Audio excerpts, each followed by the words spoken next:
If the snow chooses you, even death has to wait its turn. Haley Carter didn't hear the words when she stumbled onto the empty mountain road.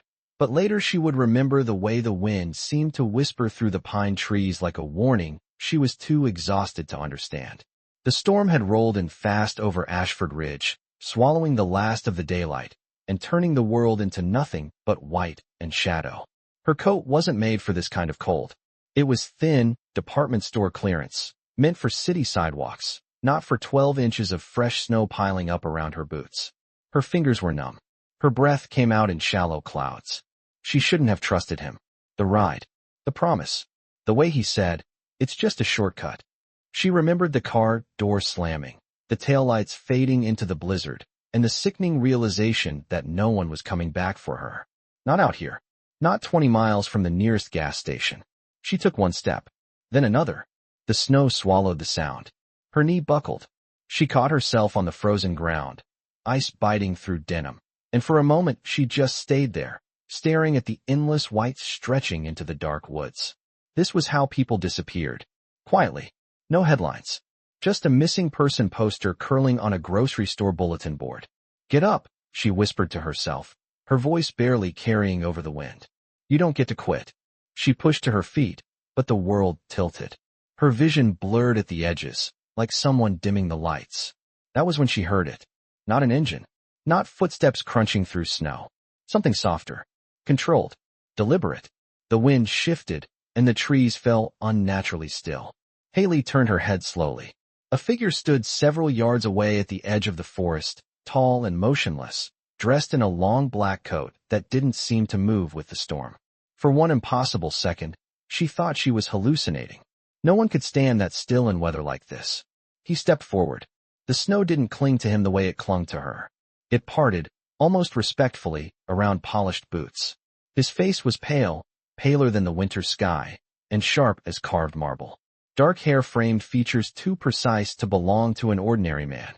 And his eyes, they weren't the soft brown or blue she expected. They were a cold, luminous gray that seemed to see through the storm, through her, through everything. "Stay awake," he said, his voice low and steady, carrying easily across the wind. Not loud, not rushed, just absolute. Haley tried to answer, but her teeth were chattering too hard. She swayed. In 2 strides, he was in front of her, moving with a speed that didn't match the deep snow at his feet. A gloved hand closed gently around her wrist. His touch was cool, not freezing, just controlled. Measuring. For a brief second, something flickered across his expression. Surprise, almost. His gaze dropped to the thin line of red against the white snow near her sleeve, and the air around them seemed to tighten. Behind him, shadows emerged from the trees. 3, maybe 4 men in dark coats, silent as statues. "My king," one of them murmured, uncertainty threading his tone. The tall man ignored them. His eyes were still locked on Haley's face, as if searching for something only he could see. The wind howled again, but around him it felt strangely distant. "You're under my protection now," he said quietly, as if stating a fact the universe had already agreed to. Haley didn't understand the words, but she felt the certainty in them. The strength. The promise. The last thing she saw before the darkness claimed her was the pale, unyielding face of the stranger who had stepped out of the storm, and the faintest, almost imperceptible glow pulsing once beneath the cuff of his glove. Haley woke to warmth she did not recognize. Not the weak heat of a space heater rattling in a cramped apartment, but a steady, enveloping warmth that seemed to come from the walls themselves. Her lashes fluttered open slowly. Above her stretched a ceiling painted in dark constellations, gold flecks glinting like distant stars. For a moment she thought she was still dreaming. The bed beneath her was impossibly soft, layered in thick blankets that smelled faintly of cedar and something older, something clean and cold.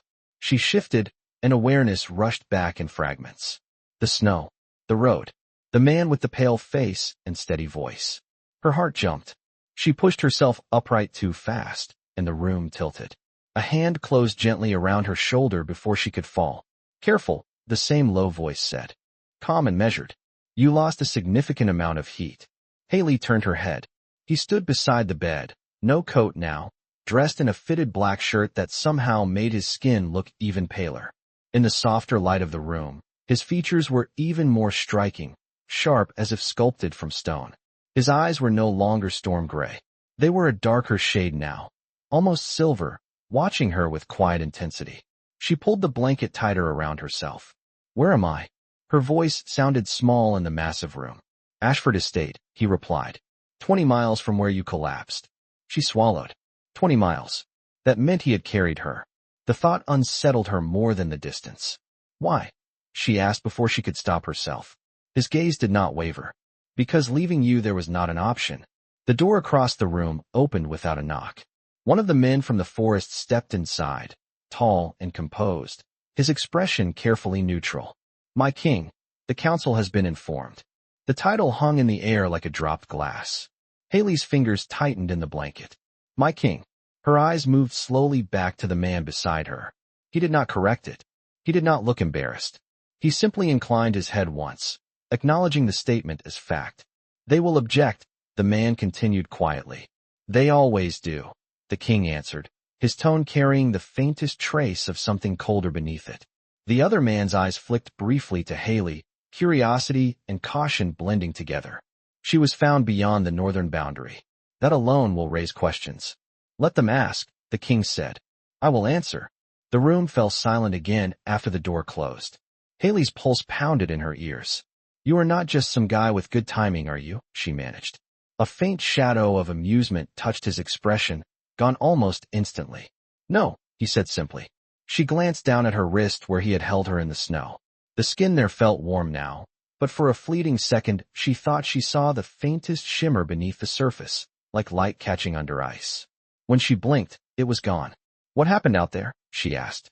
His jaw tightened slightly. "Someone left you in a place designed to ensure you would not return." He did not say it with anger. He said it like a measured conclusion. "You remember who?" She nodded slowly. "Yes." The word felt heavier than it should have. His eyes studied her face, searching, calculating, as though weighing something unseen. "Then understand this," he said, his voice lowering just enough to make the air between them feel charged. "No one abandons someone under my protection and remains unnoticed." A chill ran through her that had nothing to do with the storm. And beneath it, something else stirred. Not fear. Not exactly. Something steadier. For the first time since the car door had slammed shut on that mountain road, Haley Carter felt the fragile edge of safety. The silence after his words did not feel empty. It felt deliberate, like the pause before a storm shifts direction. Haley held his gaze, searching for exaggeration, for arrogance, for something human she could measure. She found none of it. King Lucian Ashford stood perfectly still, but there was nothing passive about him. The air itself seemed arranged around his presence. "You talk like you own the weather," she said quietly, trying to steady her voice. A faint breath of amusement touched his expression again. "I do not own it," he replied, "but it tends to move when I decide." Before she could decide whether that was confidence or something far more unsettling, a low chime echoed through the room. Not a bell. Not mechanical. It sounded older. Lucian's eyes shifted toward the tall windows lining the far wall. Beyond the glass, snow still drifted across the mountainside, but the sky had cleared into a deep steel blue. "They are already gathering," he said. "Who is they?" Haley asked. "The ones who believe I should have left you in the snow." The words were calm, matter of fact, yet something in her chest tightened. "Why would they care about me?" He looked back at her, and for the first time since she had woken, there was something unreadable behind his eyes. Not doubt, not anger, calculation. "Because," he said slowly, "you were found beyond a boundary that has not been crossed by accident in over a century." A quiet knock interrupted them, followed by the same composed attendant from before. "The council is assembled in the West Hall, Your Majesty." Lucian gave a single nod. "Prepare the chamber, and ensure the perimeter remains sealed." "Yes, my king." The door closed. Again, Haley's pulse quickened. "Perimeter sealed," she repeated. He stepped closer, not invading her space, but near enough that she could see the faint silver thread woven into the cuffs of his shirt. "Until I determine how you came to be there," he said, "no one enters. No one leaves." The words should have felt like confinement. Instead, they felt like containment of something she did not fully understand. She swung her legs over the edge of the bed, testing her balance. The floor was warm beneath her bare feet. I am not some kind of threat, she said. I was just in the wrong place.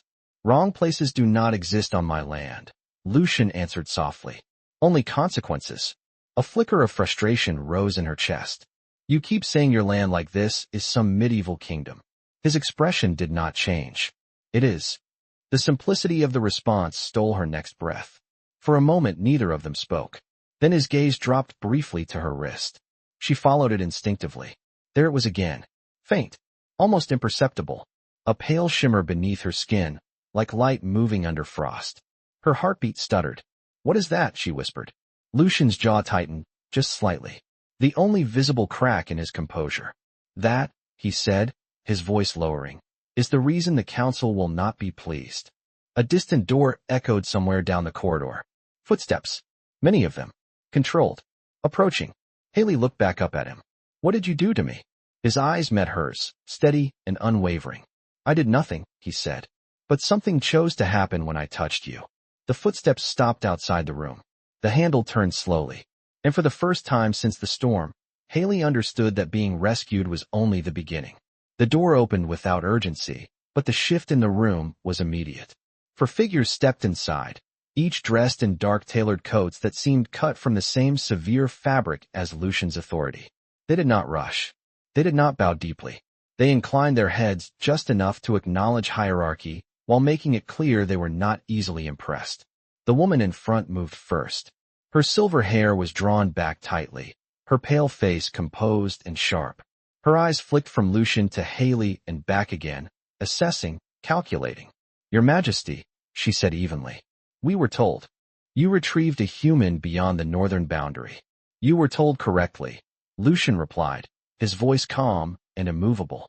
Haley felt the space between them change, like invisible lines being drawn across the floor. The others fanned out slightly, not threatening, but deliberate. The northern boundary is not accessible without guidance. The silver-haired woman continued. Or intention. Her gaze settled fully on Haley now. It was not hatred. It was scrutiny. State your name. Haley swallowed. Every instinct told her to shrink, to apologize for existing in the wrong place. Instead, she straightened her shoulders. Haley Carter. The woman's expression did not shift. And how did you find yourself in restricted territory, Miss Carter? Lucian's jaw tightened almost imperceptibly, but he did not interrupt. Haley drew a steady breath. I was left there, she said. I did not even know where there was. A murmur passed quietly among the others. Not disbelief. Something more cautious. Left, the woman repeated. By whom? Haley hesitated only a second. Someone who thought the storm would handle the rest. Silence followed. Heavy. Lucian stepped half a pace forward. She was discovered at the edge of consciousness, he said. Had I arrived 10 minutes later, this discussion would be unnecessary. The woman's eyes sharpened. And yet you did arrive. Yes. A subtle current moved through the room. Haley felt it without understanding it, like static in the air before lightning strikes. The silver-haired woman shifted her focus to Lucian's hand. May we see it? She asked. For the first time, Lucian hesitated. It was brief, barely noticeable, but Haley saw it.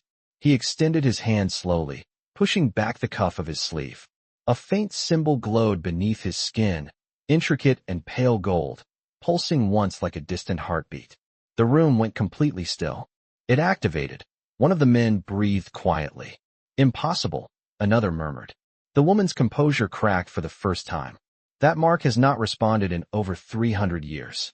Haley's pulse roared in her ears. What is it? She asked, her voice cutting through the tension. Lucian lowered his hand, but did not look away from her. An oath, he said softly. One older than this estate. Older than this council. The woman turned back to Haley, something new in her gaze now. Not suspicion. Concern. If the mark has awakened, she said carefully, then the choice has already been made. Choice. Haley echoed. Lucian's eyes darkened slightly, the silver shifting toward something deeper. The storm did not choose you by accident, he said. Outside the tall windows, the wind rose again, pressing against the glass. The council members exchanged quiet, tense glances.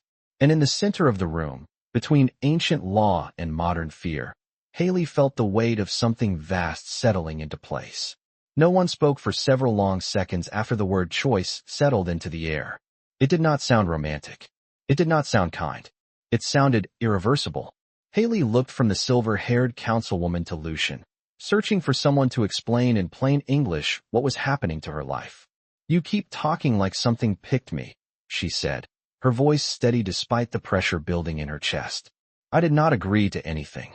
Lucian's gaze softened by the smallest fraction, but his posture remained unyielding.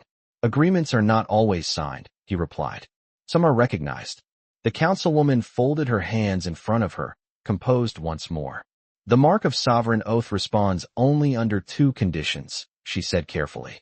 "The first is bloodline. The second is destiny intersecting at a sanctioned boundary." Haley blinked. "I do not have any royal blood. I work 2 part-time jobs. I rent a 1-bedroom apartment with peeling paint and a broken thermostat." One of the men near the window exchanged a brief glance with another. The councilwoman did not smile. "Royal blood is not limited to crowns," she said. "It is lineage. It is history. It is records that predate your country by centuries." A quiet tension ran through the room. Lucian stepped closer again, not threatening, but anchoring the space between Haley and the council. "Until we verify her lineage," he said evenly, "she remains under my protection." "Protection invites exposure," the councilwoman warned. "If rival factions discover the mark has awakened, they will interpret it as weakness.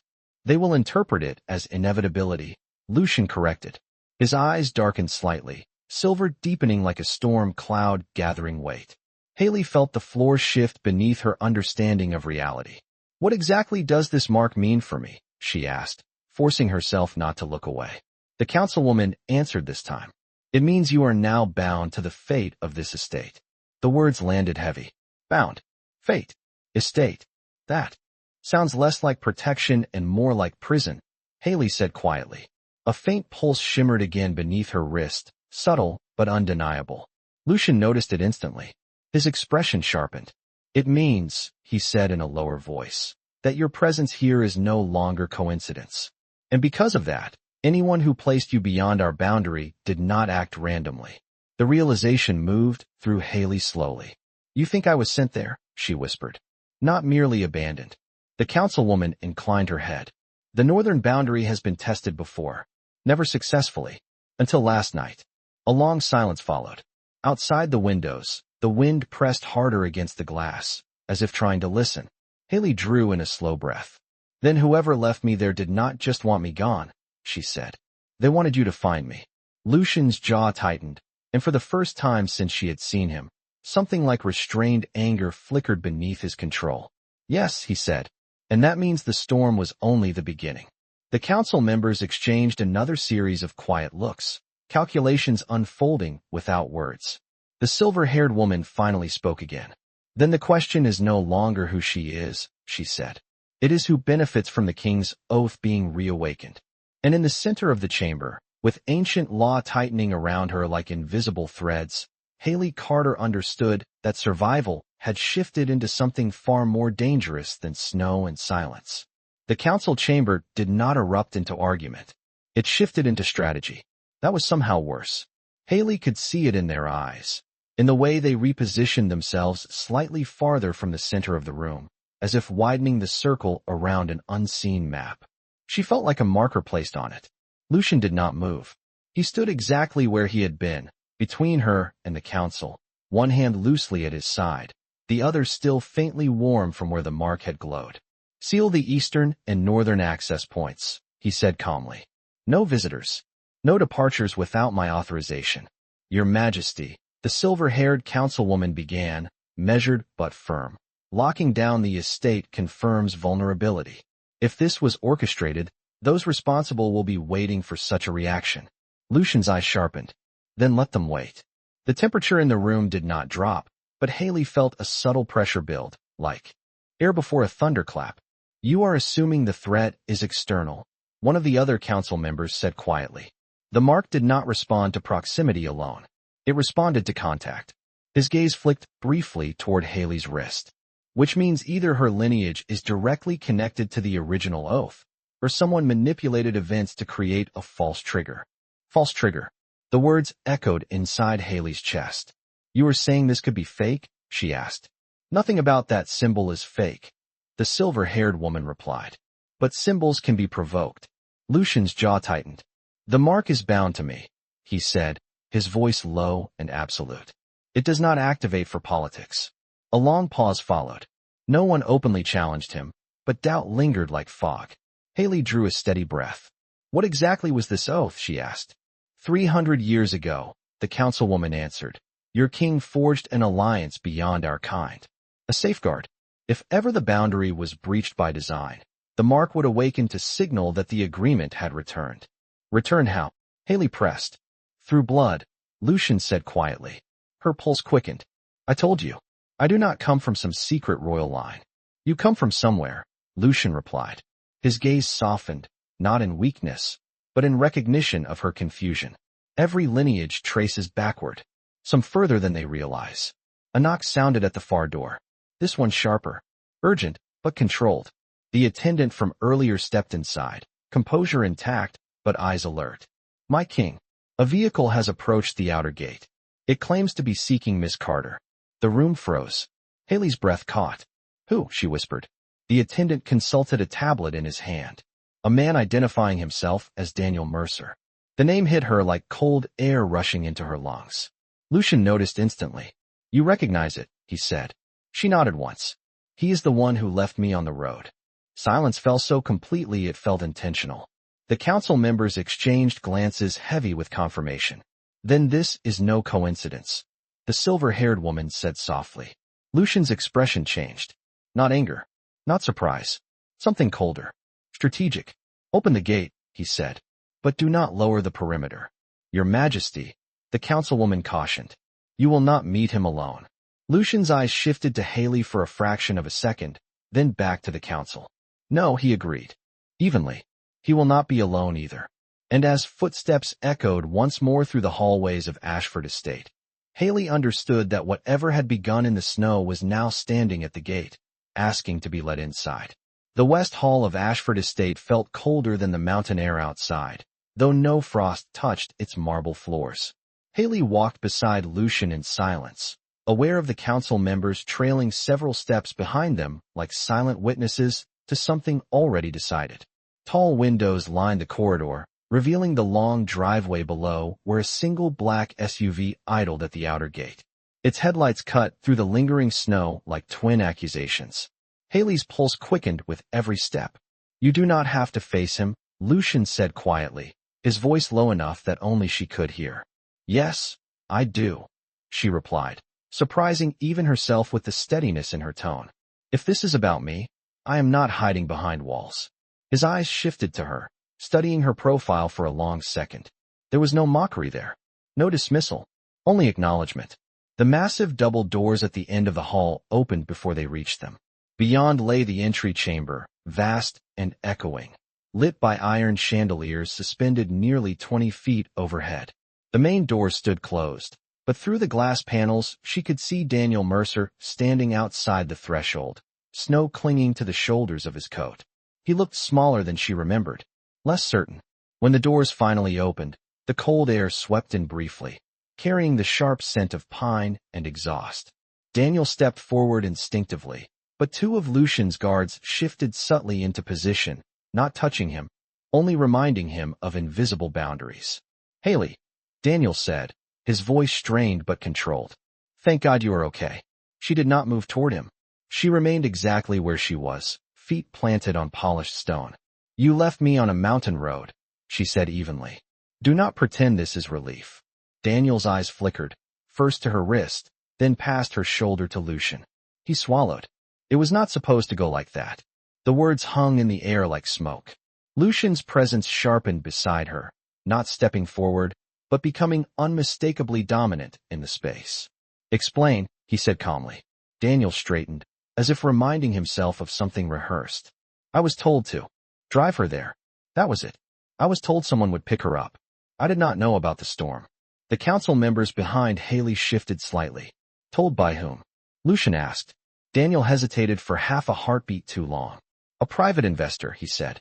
Someone who pays well for simple tasks. Lucian's gaze did not waver. Names. Daniel exhaled slowly. I never met him in person. Everything was arranged through encrypted messages. I was told the northern ridge was the meeting point. Haley felt the pieces aligning in a way that made her stomach tighten. You were paid to deliver me, she said quietly. Daniel looked at her then, and for a brief moment something like regret flickered across his face. I was told you would not be hurt, he replied.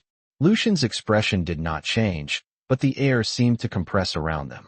And yet, he said softly, the mark awakened. Daniel's eyes widened slightly. The what? Haley glanced at Lucian. His jaw tightened almost imperceptibly.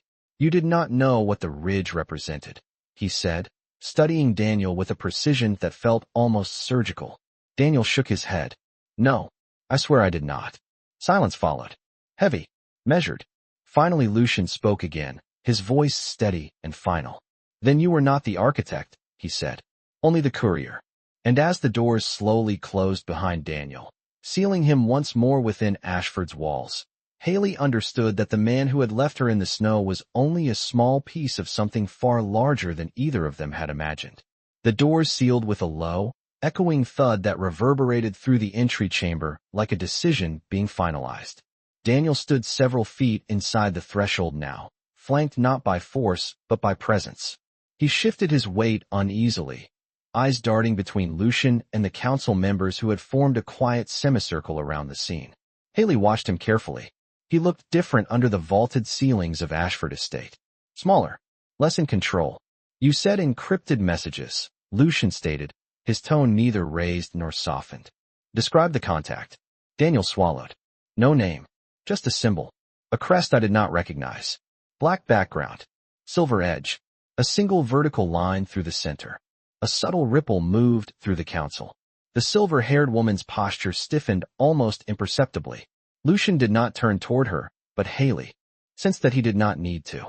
Continue, Lucian said. Daniel rubbed his hands together nervously. The instructions were precise. Drive her to the northern ridge. Leave before midnight. Do not wait. Payment would transfer once I crossed back into city limits. And you never questioned why the meeting point was 20 miles from the nearest town in the middle of winter? Haley asked, her voice steady but edged. Daniel looked at her again. I was told it was private, that it involved inheritance matters. Family documents. The word inheritance seemed to hang in the air longer than it should have. Lucian's gaze sharpened slightly. Inheritance requires lineage, he said quietly. Daniel blinked. I do not know anything about that. The silver-haired councilwoman stepped forward now, her composure intact but her eyes alert. The crest you described, she said carefully, belongs to a faction that dissolved over a century ago. Daniel's brow furrowed. That is not possible. The account was active. Dormant factions do not disappear, she replied. They wait. Haley felt a slow chill move through her, colder than the mountain wind had been. So this was not random, she murmured. Someone wanted the boundary triggered. Lucian finally shifted his stance, stepping slightly ahead of her, not blocking her view, but establishing the hierarchy in the room without a word. The question is not whether someone wanted it triggered, he said. The question is whether they expected it to respond. Silence followed that statement. Heavy. Strategic. Daniel's voice dropped. If I had known it was anything like this, I would not have agreed. Lucian's eyes settled on him with an intensity that did not require raised volume. You agreed to leave a woman alone in a snowstorm for money, he said evenly. You do not need ancient crests to question that decision. Daniel's shoulders lowered. He had no answer. Haley felt the faint shimmer at her wrist pulse once more. Stronger this time. She glanced down instinctively. The pale symbol beneath her skin was no longer barely visible. It was defined now. Intricate lines forming something almost symmetrical to the one she had seen on Lucian's hand. The councilwoman noticed immediately. It is strengthening, she said under her breath. Lucian's expression changed again, not into fear, but into realization. It is synchronizing, he corrected. Daniel followed their gazes, confusion clear on his face. What does that mean? Haley looked up at Lucian. His eyes met hers, silver darkening with something vast and ancient. It means, he said quietly, whoever set this in motion underestimated the bond. And somewhere beyond the estate walls, beyond the snow-covered ridge, someone was about to realize the same mistake. The chamber remained silent long after Lucian's words settled into the air. Synchronizing. The faint glow beneath Haley's skin pulsed once more, steadier now, as if responding to something far beyond the walls of Ashford Estate. She felt it not as pain, but as awareness, as alignment. Daniel stood motionless, the weight of forces he did not understand pressing in from every side. "You can check my phone," he said finally, his voice smaller than before. "The messages are still there." Lucian did not look at him. "They will be reviewed," he replied evenly. Two guards stepped forward, not aggressively, but with quiet efficiency. Daniel did not resist as they guided him toward an adjoining room. The doors closed behind him with a muted echo, leaving Haley alone in the vast entry hall with Lucian and the council. The silver-haired woman studied Haley's wrist once more. "The synchronization rate is accelerating," she observed. "If it completes, the oath becomes permanent." Permanent. The word felt heavier than fate. Permanent how? Haley asked, forcing herself to hold eye contact. The councilwoman hesitated only briefly. "Your life becomes interwoven with the king's authority. Decisions that affect him will affect you. Threats directed at him may seek you." "And if I leave?" Haley asked quietly. The faintest flicker passed between Lucian and the councilwoman. "The mark will not dissolve," Lucian answered. "Distance does not sever ancient bonds." A long breath escaped Haley's lungs. Outside, the snow had begun to settle, the storm reduced to drifting remnants across the mountains. The world beyond the estate looked almost peaceful, deceptively so. "Then whoever arranged this," she said slowly, "wanted more than just a boundary triggered. They wanted leverage." Lucian's eyes darkened slightly in agreement. "Yes." He stepped closer, the space between them narrowing not out of dominance, but necessity. "But they miscalculated one thing." She searched his expression. "What?" "They assumed the oath would weaken me," he said calmly. "They did not consider that it might strengthen us." The council murmured softly at that word. "Us." It was subtle, intentional. Haley felt the shimmer at her wrist settle into a steady glow before fading to a faint outline beneath her skin. Not gone, simply stable. "The bond has stabilized," the silver-haired woman confirmed quietly. "For now." Lucian turned toward the tall windows overlooking the driveway. The SUV was still parked beyond the gates, snow collecting lightly along its roof. Somewhere beyond those hills, someone was watching, waiting for news of failure or success. "Increase surveillance along all boundaries," Lucian ordered without raising his voice. "Cross-reference every dormant crest in our archives. I want origins, descendants, financial trails." The council inclined their heads and dispersed without further protest. When they were alone, the vast chamber felt different, less strategic, more personal. Haley looked down at her wrist one last time, then back at him. "My life was simple yesterday," she said softly. "Not easy, but simple." Lucian regarded her for a long moment, his pale features unreadable yet steady. "Simplicity is often an illusion," he replied. "Sometimes it takes a storm to reveal what was always there." She did not know whether to feel chosen or cornered, protected or positioned. All she knew was that the snow had not ended anything. It had begun something. And as the last traces of the storm faded beyond the estate walls, the true conflict was just starting to rise.